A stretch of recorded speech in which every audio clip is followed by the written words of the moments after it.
Bem-vindos, meus amigos, a mais um estudo do nosso canal, estudo do Espiritismo. Hoje nós estamos na terceira parte do nosso estudo sobre recordação da existência corpórea. Este assunto está na parte segunda do Livro dos Espíritos, no capítulo 6, que se chama da vida espírita. Bom, nos nossos últimos estudos, nós falamos muito sobre a recordação da existência que antecede aquele estado, né, atual do espírito, quando ele retorna ao plano espiritual, ou seja, da última existência. E no nosso último estudo, na parte segunda, a gente falou sobre existências ainda anteriores àquela última. Foi um estudo que nós, inclusive, utilizamos de dois capítulos, né, das obras do André Luiz, né, da vida no mundo espiritual, em que nós falamos sobre esse processo de recordação de outras existências. Né? Se dá a maneira que o espírito também evolui, também progride, né, e tem capacidade de relembrar coisas, né, anteriores, mais anteriores. Dado que essas lembranças que ele vai, né, trazendo à tona no seu próprio espírito, vai trazendo, né, uma consciência maior daquilo que foi feito no passado, e a depender daquilo que se construiu nesta bagagem, isso pode afetar mais ou menos o equilíbrio espiritual dele. Então é necessário que essas lembranças venham, né, aos poucos, à medida que o espírito é capaz de compreender, né, aquilo que foi realizado, né, compreender o seu processo de aprendizado, né, também ter condições de muitas vezes enfrentar aquele passado de tal forma também ter condições de reparar os males que foram feitos, né, quando o espírito era mais ignorante, né, das coisas do espírito, né? E hoje, nessa terceira parte do nosso estudo, nós vamos falar sobre essa questão aqui 309 apenas também, né? No nosso último estudo nós falamos apenas da questão 308 e hoje nós vamos falar apenas da questão 309. E a gente termina em outros estudos, né, o assunto deste livro. E na questão 309 é perguntado o seguinte: como considera o espírito o corpo de que vem de separar-se? Ou seja, né, ele se separa do corpo material e como que ele vê, né, quais são os seus sentimentos a respeito daquele corpo, né, que ele deixa para trás. Né? E aí os espíritos nos respondem: como veste imprestável que o embaraçava, sentindo-se feliz por estar livre dela. Né? Vamos para a letra A aqui também, a gente faz as reflexões. E que sensação lhe causa o espetáculo do seu corpo em decomposição? Quase sempre se conserva indiferente a isso como a uma coisa que em nada o interessa. Então essa questão ela precisa um pouco de reflexão, né? E nós vamos fazer aqui uma reflexão com base também na obra O Céu e o Inferno, que fala um pouco desse passamento da vida corpórea para a vida espiritual e que tem que sofre uma grande influência do tipo de vida que o espírito levou na sua encarnação, né? E também do gênero de morte. Então nós vamos fazer uma reflexão sobre esses aspectos para melhor compreender aquilo que é dito aqui nesta questão. Né? Antes de tudo, é válido a gente lembrar, né? Aqui ele fala assim, né, como uma veste imprestável que embaraçava, sentindo-se feliz por estar livre dela. A gente tem que olhar para essa resposta como sendo em uma condição em que o espírito, né, ele vê aquela existência de uma forma positiva, vamos colocar assim, né? Onde ele consegue se desfazer, né, do corpo físico, se desconectar, né, do corpo físico, e ali ele sente uma liberdade maior. Ele compreende que o corpo dele limitava as possibilidades de manifestação das suas faculdades espirituais. E ele, né, de volta ao plano espiritual, ele compreende que as faculdades que ele possui em si são realmente maiores, que a vida verdadeira é a vida no plano espiritual. E aí ele compreende aquela passagem no corpo físico e ele vê que o corpo físico, o corpo material, neste mundo no qual nós estamos, que a matéria do corpo ainda é muito grosseira e que limita, vamos colocar assim, bastante a manifestação das faculdades do espírito, ali ele se sente mais livre, por isso ele se coloca numa situação de maior felicidade. Né? Mas é importante ressaltar, isso varia de espírito para espírito. Nem todos, em um primeiro momento, vão se sentir desta maneira, como nós vamos daqui a pouco fazer as reflexões. Né? E é importante, né, relembrar aqui que veste imprestável, né, é porque a gente olha para trás e vê que no corpo, o corpo físico que fica para trás, realmente, neste momento, ele não serve mais para nada. Né? O espírito ali, ele continua com o seu perispírito, continua a vida no plano espiritual e o corpo material, ele fica para trás. Né? Ele se decompõe, os fluidos, né, o fluido vital está ali associado a ele, né, eles todos vão se transformar. Então, apesar de, neste momento, nessa condição, né, que a gente está colocando, desse espírito que conseguiu se desembaraçar do corpo físico, e o corpo físico ficando para trás, né, nessa condição, o corpo físico realmente não vai servir mais para nada. Mas, como nós temos, né, as explicações, né, sobre o próprio corpo físico durante, né, a existência do espírito. O corpo físico, nosso corpo físico aqui, é o nosso templo sagrado, né? A gente precisa ter muito amor pelo nosso corpo, porque ele é o meio, né, a oportunidade que nos foi concedida para que, aqui durante essa encarnação, a gente possa se melhorar, que a gente possa trabalhar, né, aprimorando os nossos conhecimentos, desenvolvendo a nossa inteligência, as nossas experiências, mas também permitindo que a gente entre em contato com os outros, que a gente sofra os estímulos da própria matéria, para que a gente possa, né, se desenvolver enquanto espíritos. E né, esta oportunidade para nós é um meio que nos foi concedido para que a gente possa também contribuir para a obra do Criador, né? Lá nos objetivos da encarnação que a gente vê essa resposta, né? Inclusive a gente tratou dela no estudo número 1 aqui. Então o nosso corpo aqui, ele, para nós, é uma oportunidade sagrada. Nós devemos conservá-lo ao máximo, né? Inclusive esse assunto é tratado no Livro dos Espíritos. Então aqui quando a gente fala veste imprestável, nós estamos considerando de um ponto de vista que o espírito deixa para trás o corpo. Mas hoje, aqui para nós, aqui enquanto encarnados, o nosso corpo merece, né, e deve ser visto como o nosso meio, né, sagrado para nós aqui, de aprimoramento, né, um meio de aprimoramento. Então nós temos que ter todo o amor pelo nosso corpo. Né? Quando a gente fala sobre martírio, né, dentro do Livro dos Espíritos, com relação ao corpo, né, os Espíritos e Kardec nos lembram muito bem que o martírio que nós devemos fazer em nós mesmos, né, com relação às nossas imperfeições morais. Tudo aquilo que afeta o nosso orgulho, o nosso egoísmo, isso sim a gente precisa trabalhar. Né? Mas o nosso corpo, ele deve ser preservado ao máximo, né? Ele precisa ser tratado com o maior amor que nós podemos. Né? E como a gente está falando agora sobre um pouco desse processo de separação, e aqui também fala sobre decomposição, né? E aqui a resposta fala que quase sempre se conserva indiferente a isso o espírito com relação, né, ao corpo que ele deixa para trás, né? Como se fosse uma coisa que nada interessa. A gente precisa ver que existe aqui, né, o sempre, né? Quase sempre. Então, quer dizer, existem exceções. Né? Não é sempre que isso acontece. E nós vamos ver o porquê. Esse capítulo 1 da parte segunda do livro Céu e Inferno, que se chama O Passamento, é um capítulo extremamente importante de ser estudado, de ser compreendido, porque ele auxilia a gente a entender o que se passa nesse momento. E o que acontece, né, quando nós estamos passando por esse processo de desligamento. Né? Ou seja, no momento da morte do nosso corpo físico, o que acontece? Né? Será que a gente, né, se desconecta do corpo físico de uma hora para outra? Ou esse processo é um pouco mais lento? Né? Como que isso se dá? A gente sofre dor? A gente sente alguma coisa? O que acontece neste momento? E isso tudo, a essas questões, nós temos as respostas e o estudo justamente nesse capítulo, né, o passamento. Importante também que lá no próprio Livro dos Espíritos tem a questão que trata da perturbação espiritual. Né? Inclusive a gente tratou disso no livro, no estudo anterior, né, na parte 2, em que a gente fala, né, um pouco sobre essa questão da perturbação espiritual. Né? Aqui, ó, do capítulo 3, da volta do espírito, extinto da vida corpórea, a vida espiritual, perturbação que se segue à morte. Na verdade, a gente fez essas reflexões utilizando esse material no primeiro estudo deste assunto sobre recordação da existência corpórea. Então, né, para aqueles que tiverem interesse, podem também assistir, né, esse nosso estudo. Então, vamos pegar aqui, né, vamos fazer aqui a leitura de alguns pontos, não são todos que nós vamos tratar aqui, deste capítulo, mas vale muito a pena de ler. Aqui ele trabalha com mais detalhamento esses conceitos que estão relacionados também à perturbação espiritual. Então, olha só que interessante que Kardec nos traz. É um trabalho excepcional, né, incrível, que ele nos deixa aqui. Né? A insensibilidade da matéria inerte é um fato. E só a alma experimenta sensações de dor e de prazer. Durante a vida, toda desagregação material repercute na alma, e por este motivo recebe uma impressão mais ou menos dolorosa. É a alma e não o corpo quem sofre, pois este não é mais que instrumento da dor. Aquela é o paciente. Após a morte, separada a alma, o corpo pode ser impunemente mutilado que nada sentirá. Aquela, por insulada, ou seja, isolada, nada experimenta da destruição orgânica. A alma tem sensações próprias cuja fonte não reside na matéria tangível. Então, isso está muito de acordo com esta resposta aqui, né, que nós acabamos de estudar. Mas, como nós comentamos, existem detalhes que o próprio Kardec trata aqui. Olha só. O perispírito é o envoltório da alma e não se separa dela nem antes, nem depois da morte. Ele não forma com ela mais que uma só entidade, e nem mesmo se pode conceber uma sem outra. No nosso atual nível evolutivo, a gente não tem capacidade de compreender uma sem o outro. Durante a vida, o fluido perispirítico penetra o corpo em todas as suas partes e serve de veículo às sensações físicas da alma. Do mesmo modo como esta, por seu intermédio, atua sobre o corpo e dirige-lhe os movimentos. Né? Aqui o que a gente está querendo compreender é que é o seguinte, existe, né, o princípio material e existe o princípio inteligente.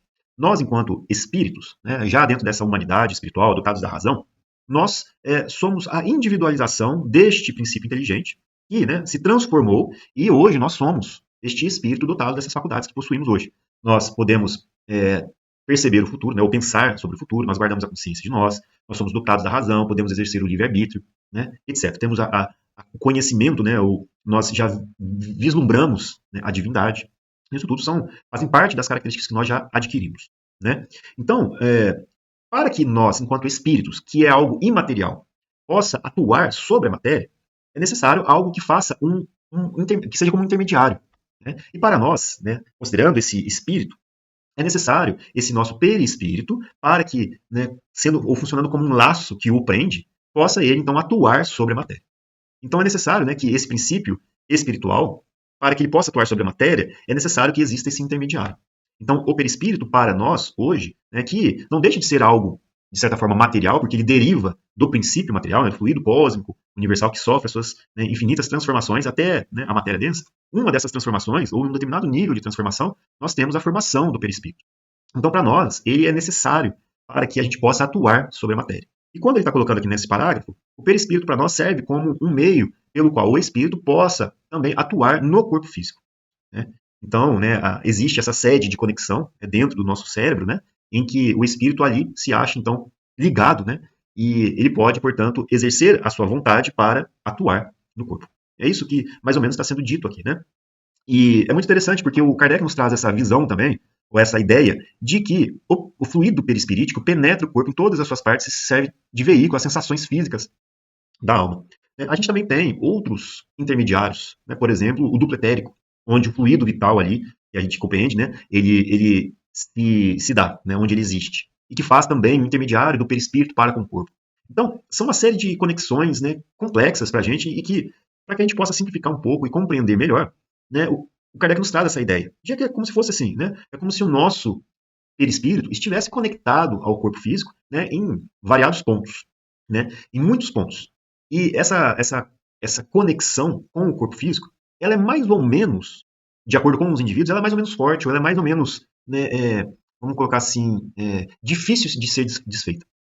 O que a gente compreende, né, dadas as explicações do Kardec, que foram baseadas nas observações e também nos relatos dos próprios espíritos, é que esses pontos de contato, né, são mais ou menos fortes, são mais ou menos numerosos, a depender do grau de espiritualização daquele espírito. E ele deixa isso aqui mais claro para nós.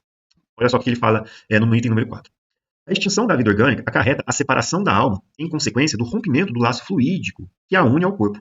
Mas essa separação nunca é brusca. Olha só que interessante.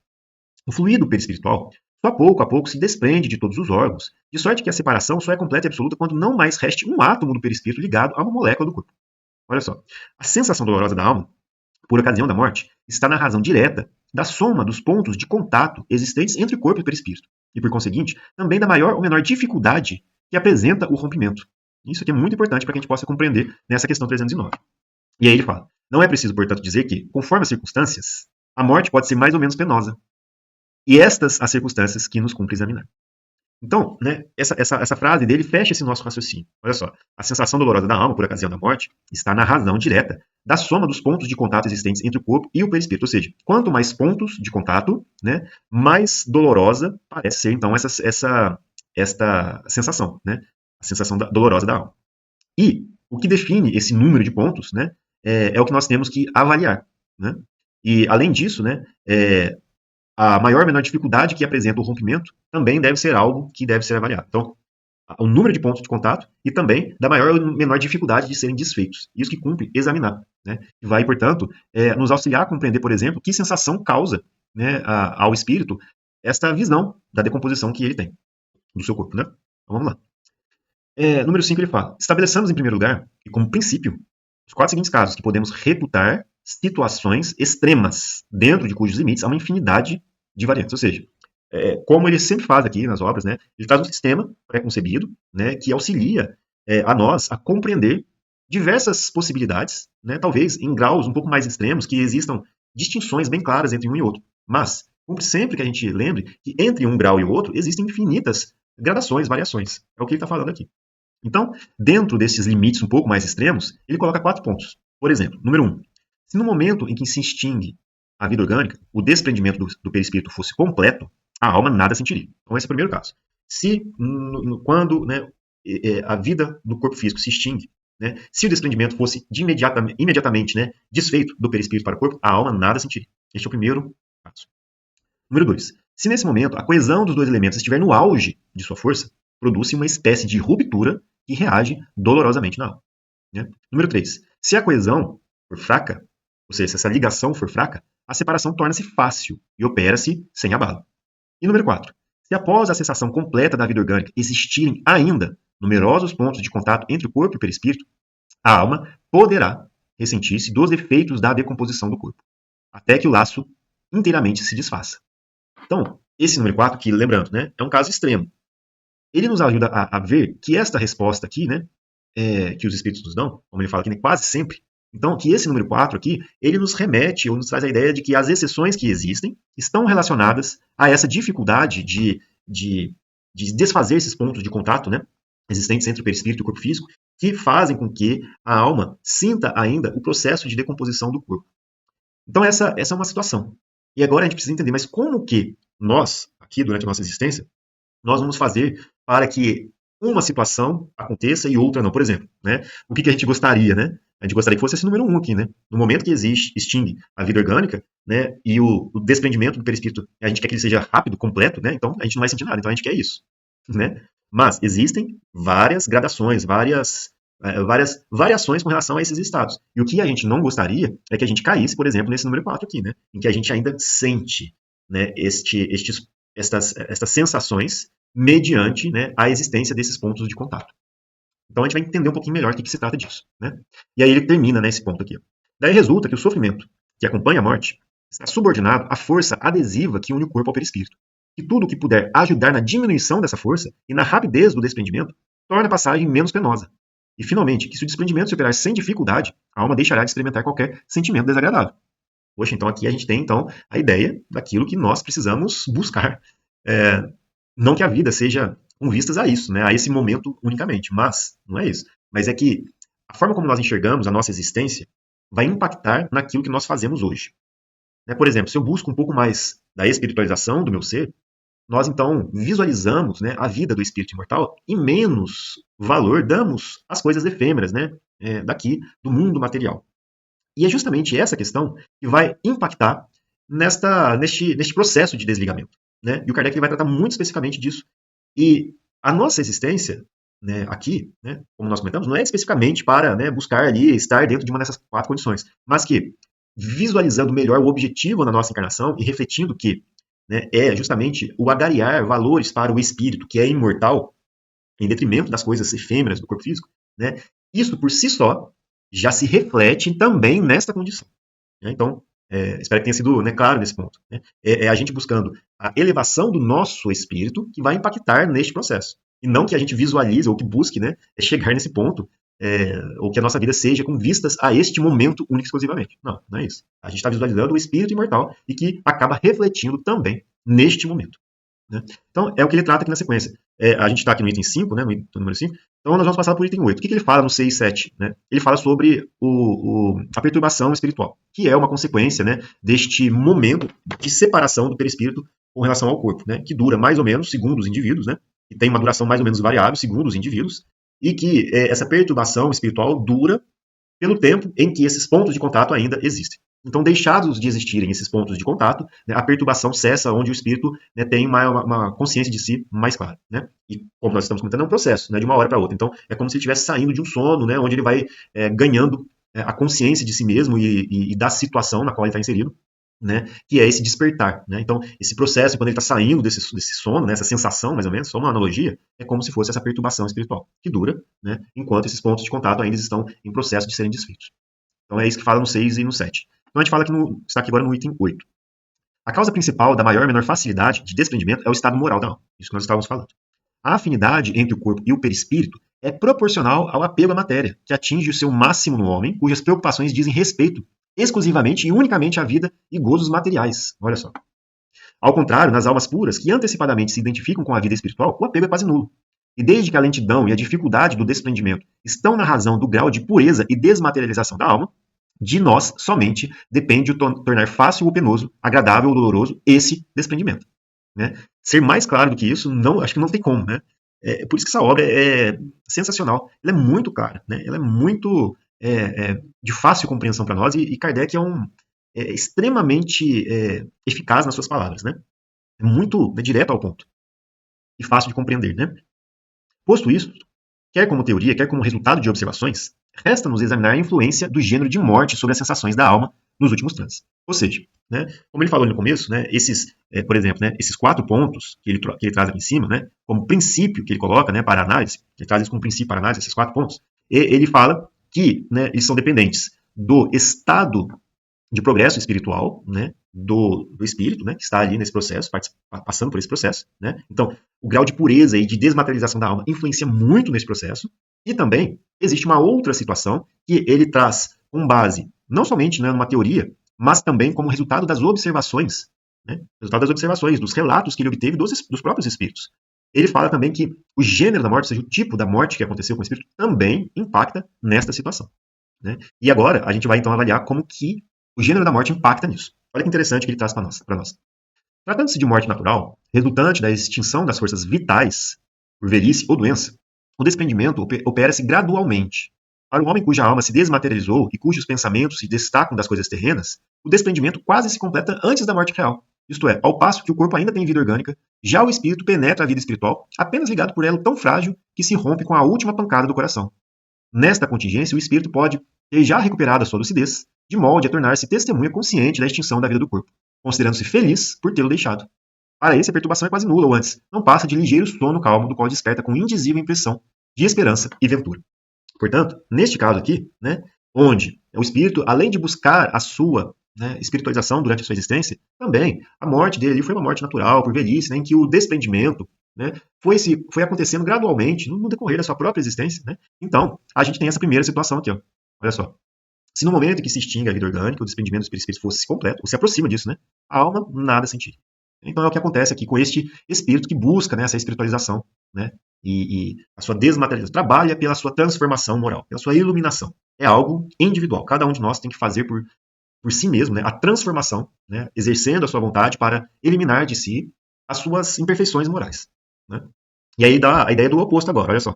No homem materializado e sensual, que mais viveu do corpo que do espírito, e para o qual a vida espiritual nada significa, nem sequer lhe toca o pensamento, tudo contribui para estreitar os laços materiais, e quando a morte se aproxima, o desprendimento, conquanto se opere gradualmente também, demanda contínuos esforços. As convulsões de agonia são indícios da luta do espírito, que às vezes procura romper os elos existentes, e outras se agarra ao corpo do qual uma força irresistível o arrebata com violência, molécula por molécula. Então, aqui nessa situação, já existe o desequilíbrio, né, espiritual, né, em que o espírito não consegue realizar esse desprendimento de uma maneira tão fácil quanto a outra situação. Por quê? Porque ele viveu mais do corpo do que do espírito. E aí, dentro dessas duas análises aqui, a gente pode observar, portanto, né, que, né, entre essas situações extremas existem uma infinidade de variantes. Né? Então, é muito interessante de avaliar. A gente pode falar assim, existem exemplos para que a gente possa estudar um pouco melhor isso? Sim. Na parte segunda da obra do Céu e Inferno, né, inclusive este texto que nós estamos lendo faz parte dessa parte segunda, que está no capítulo 1, os outros capítulos que vêm na sequência trata exatamente de estudar e de trazer para nós, né, os relatos dos espíritos, né, nas suas diferentes condições, né, separadas ali por classificações, para que a gente possa avaliar através dos seus próprios relatos as sensações que eles experimentaram. Na Revista Espírita também tem, né, um monte, né, que inclusive compõe posteriormente, né, a base dessas obras todas. Tem um livro muito interessante que é Os Obreiros da Vida Eterna, né, lá da série A Vida no Mundo Espiritual, pelo espírito André Luiz, né, Psicografia de Chico Xavier. É um livro muitíssimo interessante que trata desses processos de desligamento. Né?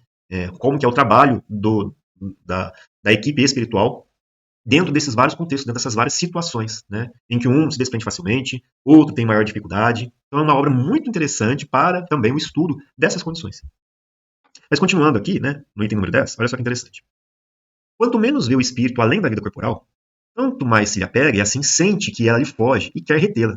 Em vez de se abandonar ao movimento que o empolga, resiste com todas as forças e pode mesmo prolongar a luta por dias, semanas e meses inteiros. Certo, nesse momento, o espírito não possui toda a lucidez, visto como a perturbação de muito se antecipou à morte, mas nem por isso sofre menos, e o vácuo em que se acha e a incerteza do que lhe sucederá agravam-lhe as angústias. Né? E a gente até estudou, né, sobre uma questão, né, do Livro dos Espíritos, vou até pegar ela aqui para nós, que ela é muito rica, né, neste esclarecimento. Deixa eu ver se eu acho que ela fácil aqui. Aqui, a questão 165, né? Olha só. O conhecimento do Espiritismo exerce alguma influência sobre a duração mais ou menos da perturbação, que é isso que nós estamos vendo? Olha só. Influência muito grande porque o Espírito já antecipadamente compreendia a sua situação. Mas a prática do bem e a consciência pura são o que maior influência exerce. Então, nesse ponto que a gente está estudando aqui, né? Agora no item 10, é exatamente isso, né? O conhecimento que o Espiritismo nos dá auxilia a gente a entender, né, a vida espiritual, a entender esse processo de transição, né? Ou seja, o espírito antecipadamente compreende a situação na qual ele vai estar. Né? Então, por exemplo, essa incerteza do que lhe sucederá, né, que agrava as angústias, isso pode ser minimizado através do conhecimento que o Espiritismo nos fornece. Então, isso é muito consolador. Só que a questão que nós acabamos de ler lá, ela é mais profunda, porque não é só uma questão de compreensão do que vai acontecer. Né? Então, o espírito compreende antecipadamente, né, a sua situação futura. Na verdade, a gente pode trazer essa compreensão também para o nosso atual momento. Então, hoje, eu compreendo com maior abrangência, vamos colocar assim, né, com maior clareza, o que representa a vida espiritual. Então, compreender antecipadamente quer dizer, eu vejo o que representa a vida espiritual, eu sei que esta é a vida verdadeira, então eu busco, né, agregar valores hoje para esta vida futura.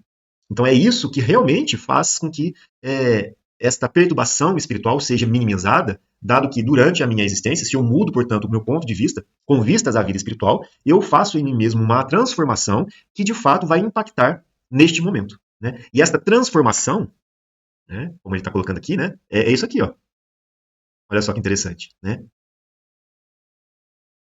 Aqui. Mas a prática do bem e a consciência pura são o que maior influência exerce. Quer dizer, eu busco, então, com essa nova compreensão, fazer em mim as transformações que vão me permitir realizar a prática do bem e vendo os benefícios da prática do bem né, para os outros, mas também comigo mesmo, porque eu acabo me transformando e eu vou agregando paz, tranquilidade, serenidade para o meu próprio espírito. Então, é esse processo de transformação, de iluminação, de mudança moral que realmente transforma o meu espírito. E é isso que realmente vai trazer para mim, né, ou que vai influenciar nesse processo, trazendo para mim maior serenidade. Né? Visto também que, mediante as minhas transformações, né, e a busca por seguir pelo caminho do bem, eu vou ter uma consciência muito mais tranquila. Certo de que, né, eu evitei praticar o mal, mas eu também busquei fazer o bem ao próximo. Né? Então isso é muito importante. É assim que o Espiritismo nos abre os olhos para essas grandes verdades, mas que já foram trazidas lá por Jesus. Né? Jesus nos trouxe essa ideia da vida futura. Então, o Espiritismo, para nós, é realmente aquilo que Jesus nos havia prometido, né? O Consolador, que, né, explicaria outras coisas que ele não podia ter dito, mas também que nos faria relembrar aquilo que ele nos disse. Né? Então, o Espiritismo, para muitos de nós, serve como uma verdadeira porta para que a gente possa, de fato, compreender o Evangelho de Jesus. Né? Muito interessante. Então, né, voltando aqui para o item número 10, né? Então, a gente parou aqui, né? E aí é o seguinte, continua. Dá-se por fim a morte, e nem por isso está tudo terminado. A perturbação continua, ele sente que vive, mas não define-se material, se espiritualmente, luta, e luta ainda até que as últimas ligações do perispírito se tenham de todo rompido. A morte, pôs termo à moléstia efetiva, porém, não lhe sustou as consequências. E enquanto existirem pontos de contato do perispírito com o corpo, o espírito ressente-se e sofre com as suas impressões. É muito interessante. E vale lembrar, né? Muitas das sensações de sofrimento que o espírito, né, relata são, né, resultado ali daquilo que ele cultivou durante a sua existência. Né? Como a gente acabou de ver. A consciência que não está pura, né, traz para ele os sofrimentos morais. E são esses sofrimentos morais que lhe trazem esta angústia. Então, essas sensações que ele sente, né, são reflexo destes sofrimentos morais que ele tem. E, por sua vez, né, são interpretados por ele como se fossem algo material. Mas, na verdade, né, é uma recordação, é uma ilusão para ele.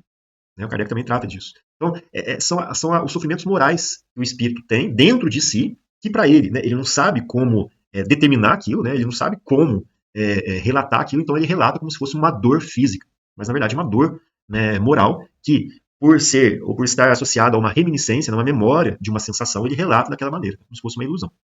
Né? E aí o Kardec continua. Ou diversa é a situação do espírito desmaterializado, mesmo nas enfermidades mais cruéis. Sendo frágeis os laços fluídicos que o prendem ao corpo, rompem-se suavemente. Depois, a confiança do futuro entrevisto em pensamento ou, na realidade, como sucede algumas vezes, falo encarará a morte qual redenção e as suas consequências como prova, advindo-lhe daí uma calma resignada que lhe ameniza o sofrimento. Né? É isso que nós estávamos falando aqui no começo, né? Sentindo-se feliz por estar livre do corpo. Né? É isso que a gente acabou de ler aqui, né? No item número 11. Né? Após a morte, rotos os laços, nenhuma só reação dolorosa que o afete. O despertar é lépido, desembaraçado, por sensações únicas, o alívio, a alegria. E aí, a gente tem só esse pedacinho aqui para estudar. Ó. Muito interessante, porque vai entrar naqueles últimos pontos lá naquelas listas. Então vale a pena a gente estudá-los aqui. Na morte violenta, né, e essa na morte violenta vai entrar nesse ponto número 2 aqui. Ó. Aqui, né, se no momento a coesão dos dois elementos, né, estiver no auge de sua força, produz uma espécie de ruptura que reage dolorosamente na alma. Né? Então vamos ver. Esse aqui, o que a gente acabou de ler, foi o número 3. Né? Se a coesão for fraca, a separação torna-se fácil e opera-se assim abaixo. Agora nesse item número 2, né, onde existe uma ruptura brusca. Vamos ver aqui. Ó. Na morte violenta, as sensações não são precisamente as mesmas. Nenhuma desagregação parcial pôde iniciar previamente, e a separação do perispírito. A vida orgânica, em plena exuberância de força, é subitamente aniquilada. Nessas condições, o desprendimento só começa depois da morte e não pode completar-se rapidamente. Né? O espírito, polido de improviso, fica como que aturdido e sente, e pensa e acredita-se vivo, prolongando-se esta ilusão, olha só, prolongando-se esta ilusão até que compreenda o seu estado. Este estado intermediário entre a vida corporal e a espiritual é um dos mais interessantes para ser estudado, porque apresenta o espetáculo singular de um espírito que julga material o seu corpo fluídico, experimentando, ao mesmo tempo, todas as sensações da vida orgânica. Né? É justamente, olha só, ele prolonga uma ilusão, porque como ele é pego de surpresa, e vamos supor que ele não compreenda essas questões da vida espiritual, então ele se julga, né? Ele julga o seu corpo fluídico como sendo o seu próprio corpo material. Né? E por uma ilusão que se prolonga, ele experimenta as sensações da vida orgânica. É uma ilusão, porque o corpo físico não está ali com ele. Ou deixa, né, de ter a vida orgânica. Né? Há, além disso, dentro desse caso, uma série infinita de modalidades que variam segundo os conhecimentos e progressos morais do espírito. Olha só, então isso aqui, mesmo que seja brusca, vamos supor, num acidente, né, uma morte violenta, por exemplo, né, olha só, a duração deste processo e essa perturbação espiritual consequente, né, deste processo de desligamento do perispírito com relação ao corpo, isto também, por mais que seja brusco, também vai variar segundo os conhecimentos e progressos morais do espírito. Né? Então, olha só, para aqueles cuja alma está purificada, a situação pouco dura, porque já possui em si como que um desprendimento antecipado, cujo termo a morte mais súbita não faz senão apressar. Eu até lembrei aqui agora, né, lá do livro Paulo Estevão, né, em que Paulo ali, ele, né, sofre a decapitação, né, e coisa de, né, segundos ali, minutos, ele já recobra a sua lucidez e já é resgatado ali pela falange de espíritos que o vem receber. Né? Então, este é uma situação que nos faz relembrar, né, que foi brusco, foi uma morte violenta, mas que, dado o progresso moral realizado pelo espírito, ele passa por esse momento, né, muito tranquilamente. Agora, vamos ver os outros aqui. Né? Outros há para os quais a situação se prolonga por anos inteiros. É uma situação essa muito frequente, até nos casos de morte comum, que, nada tendo de penosa para espíritos adiantados, se torna horrível para os atrasados. No, é, para aqueles que atentaram contra a sua própria vida, né, não vou falar isso não, porque eu não sei se o YouTube vai, né, não permitir, né, mas enfim, para aqueles que atentaram contra a própria vida, principalmente, excede toda a expectativa. Olha só, esse é um caso extremo. Preso ao seu corpo por todas as suas fibras, o perispírito faz repercutir na alma todas as sensações daquele, com os sofrimentos cruciantes. Então, olha só, a gente foi aqui, né? Que sensação lhe causa o espetáculo do seu corpo em decomposição? Quase sempre se conserva indiferente a isso, como a uma coisa em que nada interessa. Nesse caso, por exemplo, que a gente acabou de ler, que é um caso extremo para aqueles que atentaram contra a própria vida, né? Para esses casos, principalmente, né, excede-se a todas as expectativas. Preso ao corpo por todas as suas fibras, o perispírito faz repercutir na alma todas as sensações daquele, com os sofrimentos cruciantes. Então, né, o espírito ele vai sentir este processo de decomposição. Né? Obviamente que, né, tem variações, enfim, tem interseções, mas é uma das situações para as quais nós temos que sempre, né, auxiliar a que se compreenda que a vida é a do espírito e que a morte do corpo físico não acaba aqueles sofrimentos que nós estamos passando. Né, e que, cometendo este crime para com as leis de Deus, nós vamos agravar a nossa própria situação. Então, né, o Espiritismo também nos auxilia a compreender esta situação tão delicada, que merece toda a nossa atenção, né, que precisa que a gente auxilie, né, aqueles que estão ao nosso redor para que vejam também, né, este outro lado, e que isso influencie na sua transformação, e que essa transformação traga realmente a cura para muitas das moléstias que hoje nós enfrentamos. Né? E aí o Kardec termina, então. O estado do espírito por ocasião da morte pode ser resumido assim. Tanto maior o sofrimento, quanto mais lento for o desprendimento do perispírito. A presteza, ou seja, a rapidez deste desprendimento, está na razão direta do adiantamento moral do espírito. Para o espírito desmaterializado, de consciência pura, a morte é qual um sono breve, isento de agonia, e cujo despertar é suavíssimo. Então, isso é muito interessante de entender. Né? Para que cada qual trabalhe na sua purificação, reprima as más tendências e domine as paixões. Preciso se faça que abdique das vantagens imediatas em prol do futuro, visto como, para identificar-se com a vida espiritual, encaminhando para ela todas as aspirações e preferindo-a à vida terrena, não basta crer, mas compreender. Devemos considerar esta vida debaixo de um ponto de vista que satisfaça ao mesmo tempo a razão, a lógica, ao bom senso e ao conceito em que temos a grandeza, a bondade e a justiça de Deus.